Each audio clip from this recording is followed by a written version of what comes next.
Selamat pagi anak-anak ibu semuanya. Sekarang kita jumpa lagi dengan Ibu Nurbaiti dalam mata pelajaran PPKN. Adapun materi kita yang lalu adalah mengenali kearifan. Sekarang kita lanjutkan dengan materi promosi dan kolaborasi budaya dalam dunia yang terhubung. Adapun tujuan pembelajaran kita pada hari ini adalah peserta didik dapat menampilkan atau mempromosikan budaya, tradisi, atau nilai-nilai yang dimiliki oleh bangsa Indonesia ke masyarakat dunia. Buka buku PPKN kelas 10 halaman 156 dan baca internet. Promosi dan kolaborasi budaya dalam dunia yang terhubung. Pengertian kolaborasi.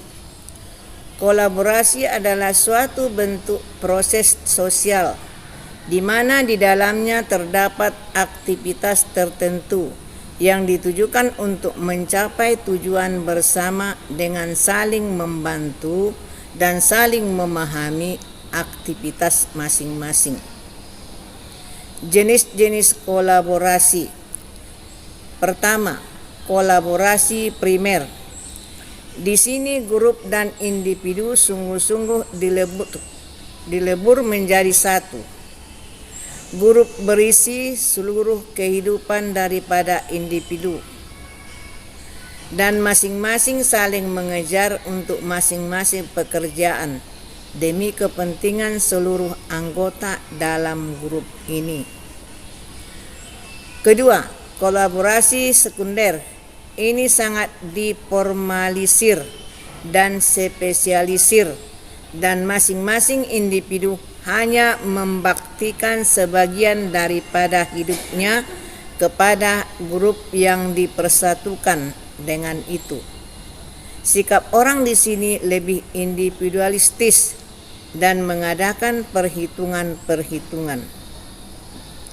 Ketiga, kolaborasi tertier. Dalam hal ini yang menjadi dasar kolaborasi yaitu konflik yang laten. Sikap-sikap dari pihak-pihak yang kolaborasi adalah murni oportunis. Organisasi mereka sangat longgar dan gampang pecah. Budaya adalah segala sesuatu yang ada hubungannya dengan akal dan budi manusia. Secara harfiah, budaya ialah cara hidup yang dimiliki sekelompok masyarakat yang diwariskan secara turun-temurun kepada generasi berikutnya. Jadi, kolaborasi budaya dapat diartikan sebagai kolaborasi antar karyawan dengan pimpinan untuk saling membantu, bertukar pendapat, bertukar pengalaman, dan juga pengarahan mengenai resiko-resiko yang dapat terjadi dalam perusahaan. Bentuk-bentuk kolaborasi. Yang pertama, budaya kolaborasi. Kedua, kepemimpinan kolaboratif. Ketiga, visi strategis. Keempat, proses tim kolaboratif. Kelima, struktur kolaboratif. Berikut contoh-contoh bentuk kerjasama di bidang kebudayaan yang ada di masyarakat. Pertama, saling menghargai dan menghormati kebudayaan orang lain. Kedua, saling memperkenalkan kebudayaan dan tradisi kepada orang lain. Ketiga, tidak mendiskriminasikan dan bersikap rasis terhadap kebudayaan orang lain. Keempat, bekerja sama dalam mengadakan festival budaya. Kelima, saling mempelajari kebudayaan dan budaya dari berbagai daerah maupun negara. Keenam, membentuk kelompok tari dan berlatih bersama-sama dengan teman. Ketujuh, saling memperkenalkan bahasa dan budaya dari berbagai daerah. Kedelapan, mengajak sesama teman dan orang di sekitar untuk bersama-sama melestarikan budaya. Kesembilan, saling bertukar pikiran mengenai kebudayaan dengan orang lain. Kesepuluh, saling memperkenalkan budaya sendiri kepada orang lain, baik lingkup daerah maupun mancanegara. Indonesia merupakan bangsa yang kaya akan keberagaman sosial dan budayanya. Indonesia dengan keberagaman kebudayaan yang dimiliki Indonesia menjadi ciri khas bangsa Indonesia untuk dikenal ke kancah dunia internasional. Keberagaman kebudayaan yang dimiliki Indonesia disebabkan karena adanya pengaruh yang timbul dan berkembang di masyarakat Indonesia, sehingga membentuk kebudayaan yang tersendiri setiap masyarakat. Contoh bentuk keragaman budaya di Indonesia yaitu: pertama, keragaman ras. Indonesia memiliki keragaman ras yang meliputi ras Kaukasoid, Asiatik, Mongoloid, Melanesoid, dan Malayan Mongoloid. Kedua, keberagaman suku. Indonesia memiliki keragaman suku yang tercatat seperti suku Jawa, Batak, Sunda, Bugis, Banjar, Papua, Sasak, dan Minangkabau. Ketiga, keberagaman bahasa.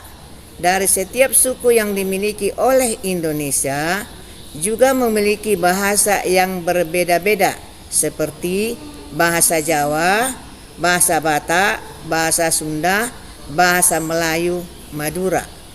Keempat, keberagaman adat istiadat.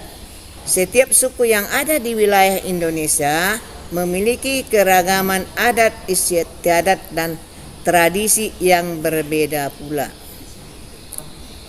5. Keragaman seni. Dari suku yang beragam pula, Indonesia memiliki keragaman kesenian yang berbeda-beda dan menjadi ciri khas dari setiap suku di Indonesia, seperti kesenian tari, patung, ukiran, batik, alat musik, dan lain-lain.